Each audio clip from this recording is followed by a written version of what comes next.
essas mensagens maravilhosas que são cantadas, né, e saber que Deus é o nosso Deus, Ele está no controle sempre das nossas vidas e nada acontece sem a permissão de Deus. Né? E achei engraçado que hoje pela manhã o pastor Anderson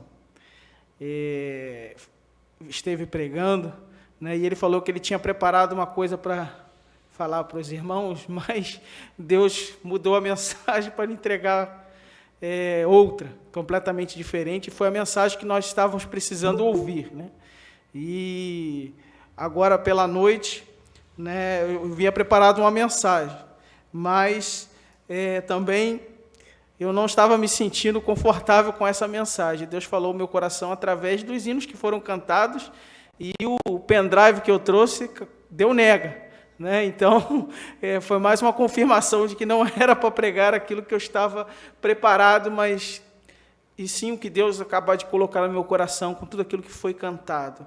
Por isso eu quero convidar os irmãos a lerem comigo nas suas Bíblias, na carta do apóstolo Paulo aos Romanos, no capítulo 8, eu quero destacar alguns versículos desse capítulo de Romanos, que é maravilhoso.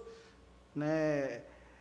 Eu quero destacar o versículo 14, o versículo 18, 28 e depois os versículos de 31 a 37.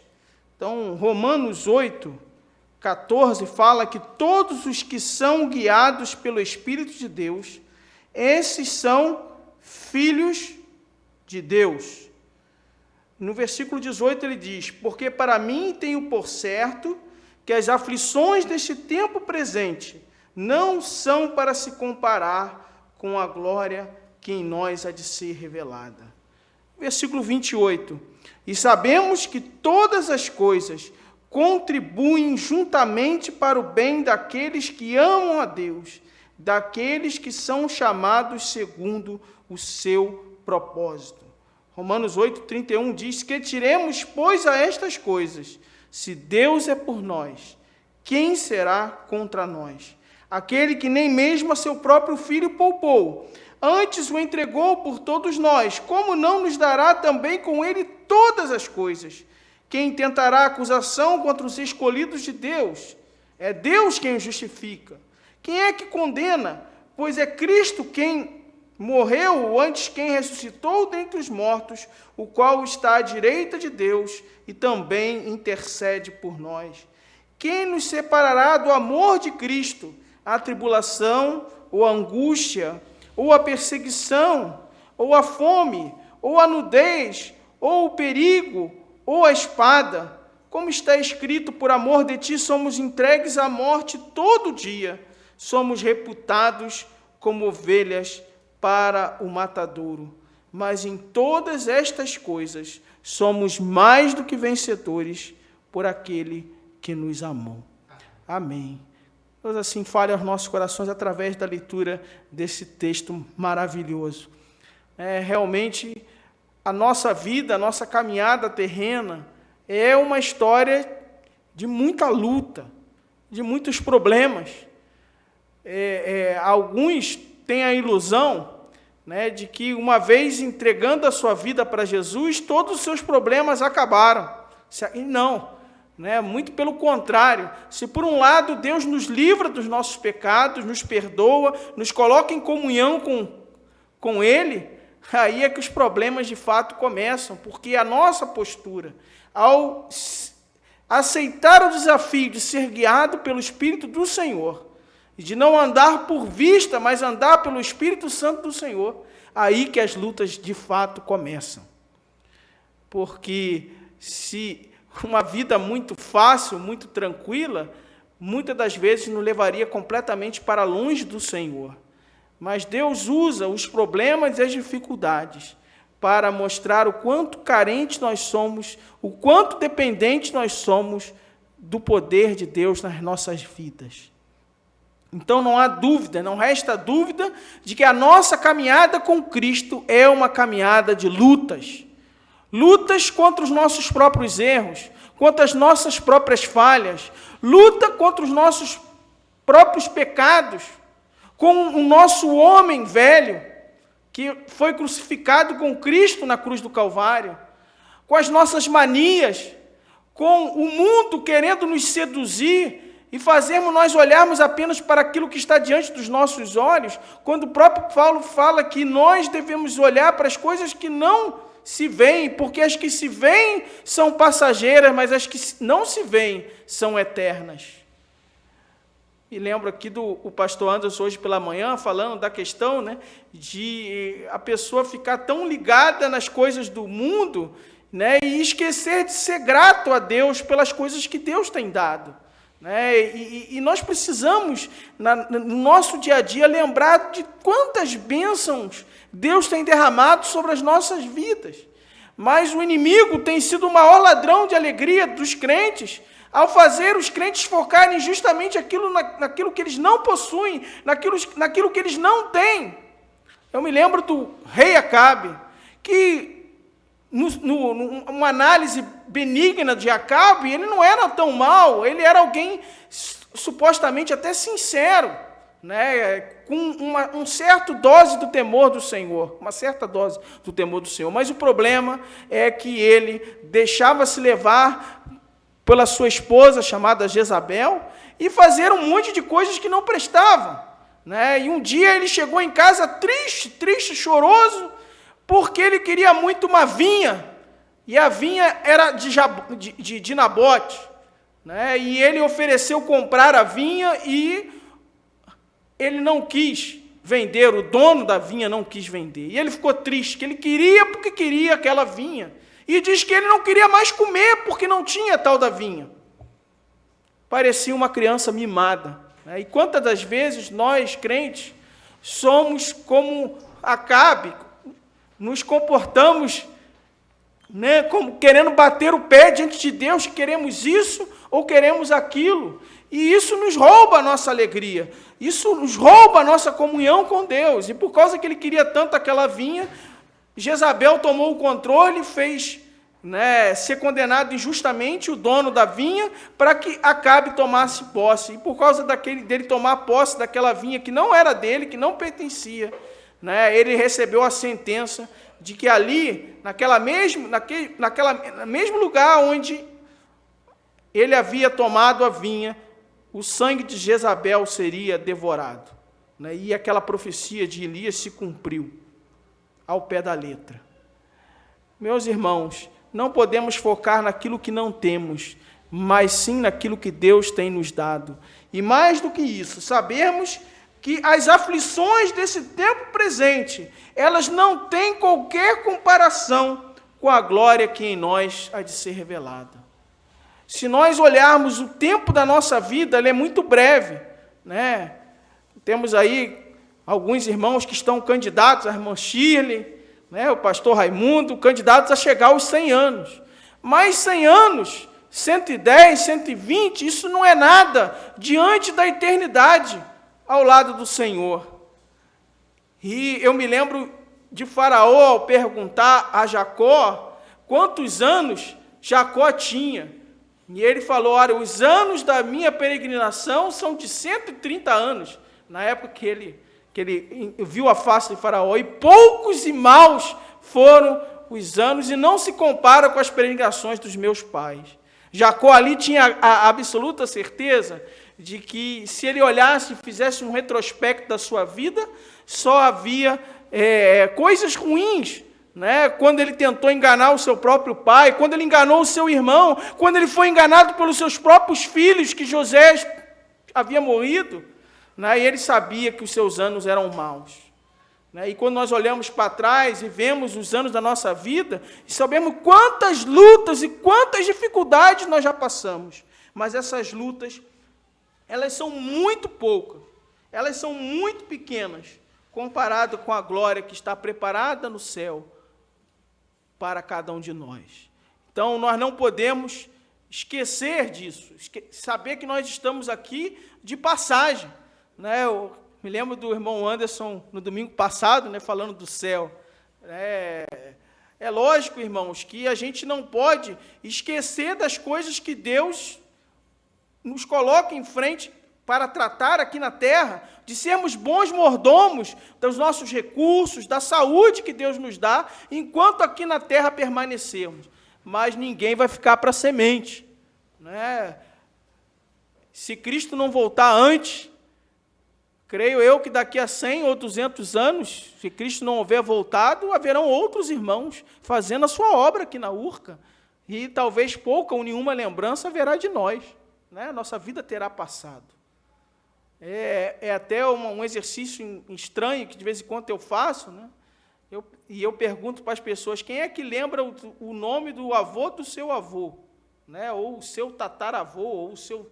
Ninguém nem lembra mais, a gente já perdeu a genealogia, né? Só bastou 4 gerações para que o nosso nome simplesmente desapareça em termos terrenos.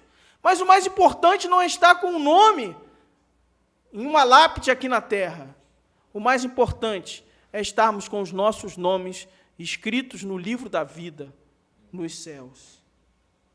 Por isso, nós temos que ter essa mesma certeza, a certeza de que as aflições desse tempo presente não são para se comparar com a glória que em nós há de ser revelada. Nada se compara à nossa vida no céu, e essa terra as aflições são muito breves, né? E o próprio Jesus falou, tenho-vos dito isso para que em mim tenhais paz, né? Tem de bom ânimo, eu venci o mundo. Jesus enfrentou aflições e fala que nós teremos aflições nesse mundo. E nós devemos ter essa paz que excede todo o entendimento. Uma outra coisa interessante, né, que nós 2 pastores já pregaram sobre Filipenses aqui, né, o pastor Anderson pregou hoje pela manhã, o pastor Maurício, e hoje o pastor Anderson chamou a epístola aos Filipenses de a epístola da alegria, né? Mas até a gente ri quando pensa, né, de ser a carta de Paulo da alegria, porque ele estava preso, né? Possivelmente os teólogos ainda discutem qual foi provavelmente o momento da vida de Paulo, né? Eu concordo com a maioria que diz que foi quando ele esteve preso em Roma, né? E ele diz, agradece a Deus pela sua prisão, porque ele tinha guardas, um de cada lado, né? Talvez se revezando a cada 2 horas, se for que nem hoje o posto das guardas do exército, de 2 em 2 horas troca o serviço, né? Imagina, era tudo que Paulo queria, 2 pessoas acorrentadas a ele, para ele pregar o evangelho, eles não tinham para onde correr, tinham que ouvir, e assim o prisioneiro Paulo se tornou famoso em Roma, e todos iam lá para saber a história de Paulo, né? E diz que a palavra de Deus não estava aprisionada, ele estava, mas a palavra de Deus não estava, e toda a guarda pretoriana ficou conhecendo Jesus Cristo, pelo testemunho de Paulo. E aí ele podia falar, regozijai-vos no Senhor. Aí eu acho que talvez o amauense, né, que era naquela época, tinha-se esse emprego, né, o cara que escrevia rápido, que tinha prática, porque nem todos sabiam nem ler, quanto mais escrever, tinha que ter, né, então haviam pessoas especializadas em escrever para o que as outras estavam ditando, né, e Paulo, ele fala, regozijai-vos no Senhor. Aí provavelmente o escriba deve ter olhado para Paulo e está falando, sério, esse cara está acorrentado? Ele fala, não, outra vez vos digo, regozijai-vos. Né? É isso mesmo, escreve aí que vocês têm que se alegrar. Né? Eu estou preso, mas isso aqui é momentâneo e isso é para a glória de Deus. E aí isso nos conduz a outro versículo que nós lemos, que todas as coisas contribuem juntamente para o bem daqueles que amam a Deus, daqueles que são chamados segundo o seu propósito. Olha, eu digo para os irmãos que esse tem sido um dos versículos mais recitados no meio evangélico, né? Que é muito fácil você recitar isso para os outros, mas quando nós estamos passando pelas aflições, né, eu fico imaginando José, o filho querido de Jacó, né, o que ganhou a túnica de várias cores, e ele tinha a predileção do seu pai, isso aí erradamente, né, que isso trazia a inveja dos seus irmãos, e quando ele foi obedecer ao seu pai e ir ver os irmãos o que eles estavam fazendo, os irmãos começaram, né, a pensar, agora nós vamos se ver livre desse cara de pau aqui. Nós vamos se ver livre desse... Aí, vamos ver esse sonhador aí que diz que o sol e a lua, as estrelas se dobravam para ele, que os feixes se dobravam, né? Vamos ver agora, vamos ver o que vai ser desses sonhos deles. E tacaram José dentro de um calabouço. Fico imaginando José ali dentro do calabouço e ouvindo os seus irmãos discutindo. Mata ele, mata esse desgraçado. Não! E aí, de repente, diz que vinha uma caravana, né, dos midianitas, e Judá foi quem teve a brilhante ideia, né, de falar, não mata ele não, vamos fazer o seguinte, vamos fazer um dinheiro com ele. A gente vende e fala para o papai que, uma besta fera pegou. Tem um monte de animal feroz aqui, bem podia que ele poderia morrer com isso, e está feito o negócio. E a gente passa por cima, né, desse sofrimento de José. Mas diz que quando Simeão estava preso lá no Egito, depois que José tratou mal os seus irmãos, eles jamais iriam desconfiar que aquele cidadão que o recebia como governador do Egito era o irmão vendido.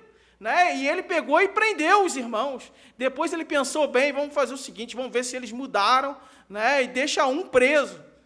E aí Simeão ficou preso, talvez por ser o segundo mais velho, e Rúben foi o que não participou do conluio para vender. Ele tinha dado uma saída porque ele queria se dar bem com a situação e conseguir limpar a sua barra, porque ele havia entrado, né, tido relações com a concubina do seu pai, Bila. Então, Rúben pensou que aquilo era uma situação para ele tentar apagar sua imagem ruim. Então, ele saiu achando que depois que os irmãos fossem embora, ele ia tirar José do calabouço e devolver a seu pai e ganhar muitos pontos com aquilo. Mas Simeão era o mais velho depois de Rúben.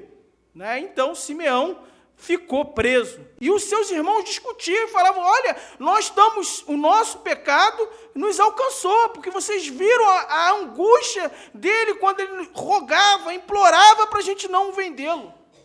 E nós deixamos para lá e vendemos. Irmãos, imagina se alguém chegasse nos ouvidos de José e falasse assim, meu irmão, fica calmo, todas as coisas contribuem juntamente para o bem daqueles que amam a Deus, daqueles que são chamados segundo o seu decreto. Eu acho que José ia aloprar com a gente. Ô, meu irmão, tá de brincadeira. Eu fui vendido pelos meus irmãos, estou aqui no Egito como escravo, e tu vem me dizer que todas as coisas contribuem para o bem daqueles que amam a Deus? Vê a minha situação, meu irmão, sou escravo, não sei nem se eu vou ver meu pai algum dia, e tu está dizendo que todas as coisas contribuem. Mas hoje é mais fácil, né? Que a gente sabe o final da história. A gente sabe que José se tornou o governador do Egito e foi usado por Deus para livrar toda a sua família de desaparecer da face da terra por falta de comida. Ele sustentou os seus irmãos. E uma coisa que me toca muito na vida de José, né, é que depois que Jacó morreu, os seus irmãos acharam, agora José vai passar a régua na gente. O pai faleceu, ele estava segurando só porque Jacó estava vivo. Foram lá e ainda inventaram, que dá para transparecer no texto, uma mentira. Né? Falaram, olha, teu pai pediu perdoa os teus irmãos. Né? Só que a Bíblia não registra Jacó falando isso para que os seus irmãos dissessem a José que, teu pai te pediu para perdoar os seus irmãos. Mas José, de fato, perdoou. Olha, vocês intentaram o mal para mim, mas Deus o transformou em bem. Meus irmãos, que coisa maravilhosa, que confiança que José tinha, que todo o mal que haviam intentado para ele, Deus transformou em bem. E essa segurança que nós temos quando nós somos guiados pelo Espírito Santo de Deus, que ainda que ocorram coisas ruins na nossa vida, ainda que as circunstâncias eles não tenham explicação e que a gente enfrente lutas que não pareçam ter algum benefício, todas elas Deus há de transformar em crescimento e amadurecimento espiritual. Isso é promessa de Deus. São aqueles que são chamados segundo o seu propósito. Aqueles que estão debaixo do propósito de Deus é que tem essa promessa nas suas vidas. Nenhum passarinho cai, nenhuma folha cai sem a permissão de Deus. E tudo que acontece na vida do servo de Deus não é por acaso. Nós não acreditamos em sorte, nós não acreditamos em acaso. O servo de Deus não vive fazendo jogos de azar, nós cremos na providência divina, que Deus tem no controle tudo. Ele é o dono da prata e do ouro, é Ele que diz sim e que diz não, e quando Ele diz sim, é sim, quando Ele diz é não, e ponto final. Pois a nossa vida e as circunstâncias da nossa vida estão nas suas mãos. Por isso, a certeza de que se Deus é por nós, quem será contra nós? Nada pode ir contra o servo de Deus, se Deus está com ele. E foi a certeza que Jacó teve, né, ao atravessar o vale de Jaboque, né, porque Deus havia falado, olha Jacó, está na hora de você largar Labão aí, vai lá, volta para a tua parentela. E aí ele mandou um presentinho, né, na frente, dividiu em bandos. Só que aí falaram assim, olha, sabe teu irmão? Ele está vindo ao teu encontro aí com 300 homens. Só 300, tá? Aí Jacó ficou desesperado. Jacó passou a noite clamando ao Senhor. E ele diz, só deixarei ir se me abençoares. Né, ali Jacó entendeu que mais do que artimanhas, mais do que enganar e querer direito de primogenitura, o de querer se dar bem com o rebanho de Labão, o que ele precisava era de ser guiado segundo o propósito de Deus. Ele queria a bênção do Senhor, porque se Deus é por nós, quem será contra nós? E quando ele viu Esaú e se lançou, né, se prostrou diante dele com toda a humildade, ele foi aceito pelo seu irmão. Né, e Jacó se tornou, sim, uma grande nação, porque esse era o propósito de Deus. E o seu irmão não o atacou.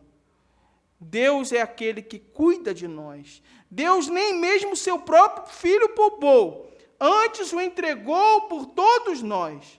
Como não nos dará também com ele todas as coisas? Achei interessante, hoje pela manhã, o pastor Anderson, ele estava pregando sobre o texto em Filipenses, né, que nós sabemos estar contentes em toda e qualquer situação, né, e que não devemos andar ansiosos, e por isso posso todas as coisas naquele que me fortalece. Né. Eu lembro que esse texto, eu já vi até um dizer que eu achei interessante, né, dizia assim, posso falar qualquer coisa num texto fora do contexto, né. Porque esse é um texto distorcido por muitos, achando que o posso todas as coisas naquele que me fortalece, é dizer que Deus faz tudo o que a gente quer e está tudo a mil maravilhas. E, na realidade, o contexto dessa passagem é que a gente é capaz de suportar qualquer coisa, porque Deus está nos sustentando, porque Deus nos fortalece. Né? Nós podemos estar com fartura, nós estamos contentes com toda e qualquer situação, porque é Deus quem nos sustenta. Muitas das vezes esse sustento pode até parecer não ser o sustento que nós gostaríamos. A gente gosta de pensar em dizer que somos profeta do Senhor, que somos usados, somos servos de Deus, né? Mas a gente vai entender a vida, por exemplo, de Elias. Elias passou um tempo da sua vida sendo sustentado, sabe por quem? Pelos corvos. E corvo come o quê? Carniça. Será que ele comeu carniça? Eu não sei, irmãos. A gente pergunta no céu o que era, caramujo, o que é, mas foi o que não levou caviar, não levou cachorro-quente, Big Mac, não levou nada disso para Elias. E ainda ele teve a insatisfação e a tristeza de um belo dia olhar para o riachozinho e ver que secou. Falei, e agora? Nem água mais eu tenho para beber. Aí Deus fala para Elias, vai lá para a casa de uma viúva que ela vai te sustentar. Chegou lá na casa da viúva, a viúva só tinha uma botija de azeite e um pouquinho de farinha. E aí Elias falou para ela, olha, me dá aí o sustento, me dá que o Senhor falou que não vai acabar. Ela falou, mas meu Senhor, eu só tenho isso aqui, eu vou fazer um bolo, nós vamos comer, eu e meu filho, e a gente vai morrer, porque é o que a gente tem para comer. E aí Elias falou, olha, assim diz o Senhor, faz primeiro para mim, tá? Primeiro você faz esse bolo para mim, e depois você faz para o teu filho, porque não vai acabar a farinha. E a mulher creu, né? O que ela tinha a perder, né? Ela achava, eu vou morrer mesmo, né? Então, peraí, chegou esse homem aqui que diz que é profeta do Senhor, vamos tirar as provas, eu faço o bolo para ele.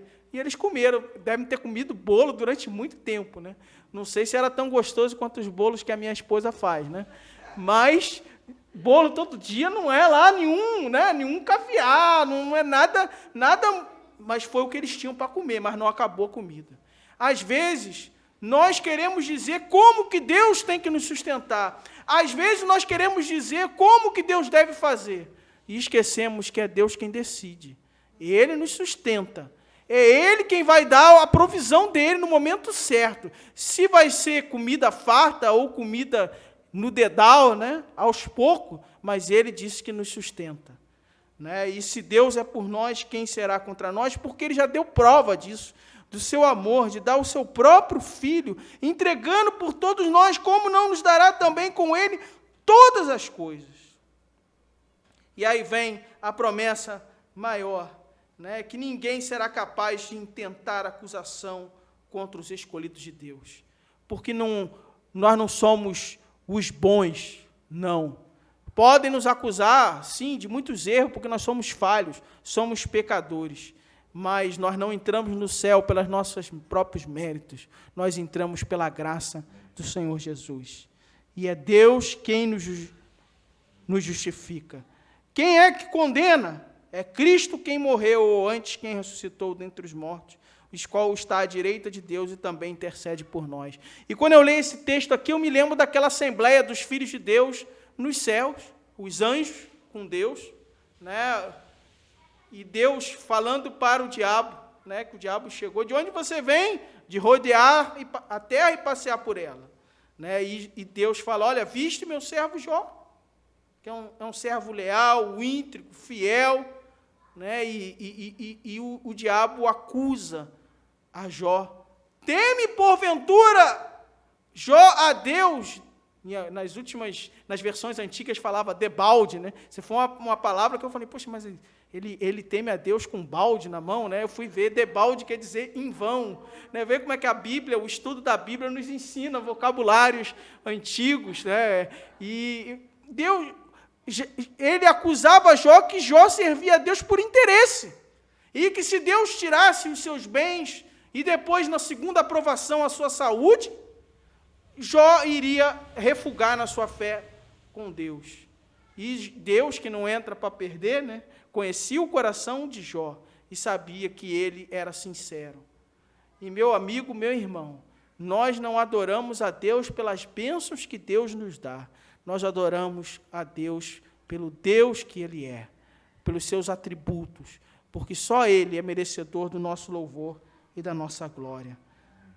Por isso, nada pode nos separar do amor de Deus. A tribulação, a angústia, a perseguição, ou a fome, a nudez, o perigo, ou a espada. E ainda fala, Paulo, né, citando um texto do Antigo Testamento, por amor de ti somos entregues à morte todo dia, somos reputados como ovelhas para o matadouro. Ou seja, a ovelha, ela sabe que está indo para o matadouro. Eu já tive lá em Santa Maria a oportunidade, e não gostei, não faço questão, eu como até um churrasquinho de ovelha, mas não foi um espetáculo que eu gostei de assistir, de ver uma ovelha sendo abatida, né? Porque ela, comparado com uma galinha, foi uma instrução que a gente estava ministrando para os soldados de sobrevivência, e havia aqueles gaúchos bem bagual, né? Como diz, que sabe carnear, né, os animais e tudo, aí ele foi querer ensinar. Né? E a galinha se quebra o pescoço para matar, né? E depois tira o sangue, mas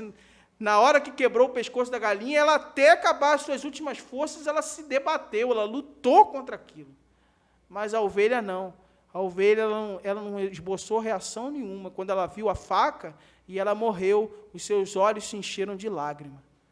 Né? Ir como uma ovelha para o matadouro é aceitar, né, o sofrimento, aceitar a morte voluntariamente, sem se debater, sem blasfemar, sem se voltar contra o Senhor.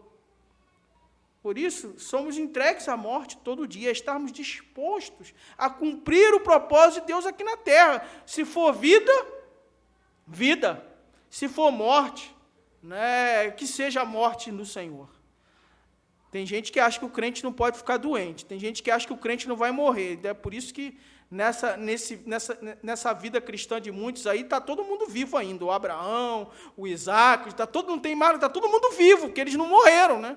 Porque se o crente não pode morrer, é claro que todos nós vamos morrer um dia, né? Mas o viver é Cristo, e o morrer para nós é lucro, né? Então, seja indo como uma ovelha para o abatedouro, mas nós vamos segundo o propósito de Deus, porque em todas estas coisas nós somos mais do que vencedores por aquele que nos amou.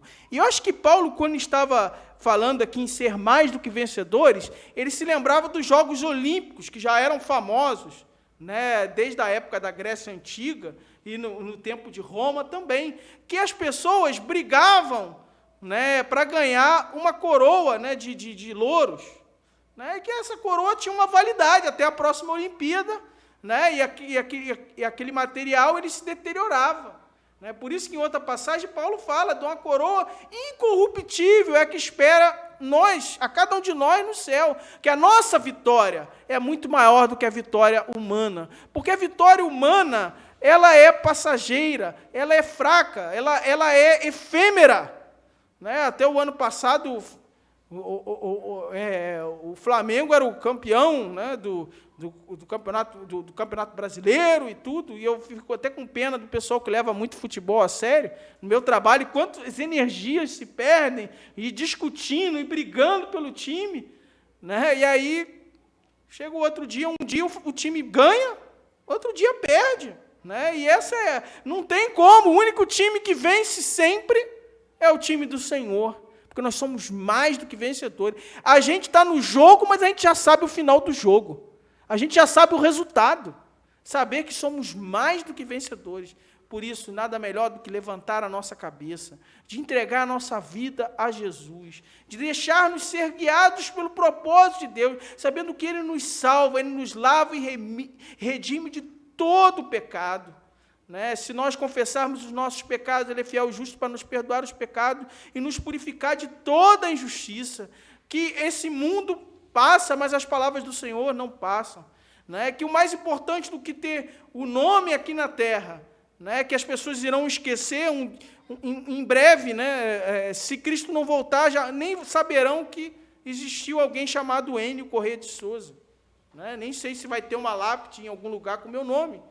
Mas o importante é que Deus tenha o meu nome escrito no céu e saber que mais cedo ou mais tarde, né, todos nós que entregamos a nossa vida a Jesus estaremos juntos. Né, e aí poderemos, naquele dia, relembrarmos os momentos que passamos aqui na terra, as coisas boas, porque Deus há de enxugar dos nossos olhos toda lágrima. Eu acredito que as tristezas ficarão para trás, mas aquilo que nos lembra aqui a terra, que é bom, que é gostoso, que traz boas recordações, nós vamos se lembrar sim, né? Até porque Pedro, Tiago e João, no Monte da Transfiguração, não sabiam, não conheciam Moisés e Elias, mas foram capazes de identificá-los. Né? Eu já vi gente brigando, dizendo que quando chegar no céu, ninguém vai conhecer ninguém. Poxa, se no Monte da Transfiguração, Pedro, né, Tiago e João ficaram reconhecendo Moisés e Elias, por que nós não vamos reconhecer? Espera aí, deixa eu perguntar para o José o que ele sentiu quando ele estava dentro do calabouço lá, se eu falasse com ele, todas as coisas contribuem para o bem, se ele ia gostar, mas no final ele pôde entender. Né? E tem vezes que nós não vamos entender aqui na terra, nós vamos entender no céu. Jó passou o seu livro inteiro, né, discutindo com seus amigos, né, e ele nunca soube, nessa vida aqui, por que ele tinha passado por aquela provação. Né? Lógico, no final ele entendeu, ele falou que antes conhecia a Deus de ouvir falar, mas agora te veem os meus olhos. Ou seja, ele conheceu a Deus mais intimamente através das provações. Né? E a gente conhece a Deus mais através das nossas provações, que a gente aprende a viver na dependência de Deus. E o interessante é que Deus mudou a sorte de Jó, não foi de uma hora para outra, simplesmente. Deus mudou a sorte de Jó, que ainda que ele estava todo carcomido com doença, né, Jó foi mandado por Deus orar pelos seus amigos. Aí, quando ele orou pelos seus amigos, para Deus ter misericórdia dos seus amigos que tinham falado besteira, né? Aí Deus mudou a sorte de Jó.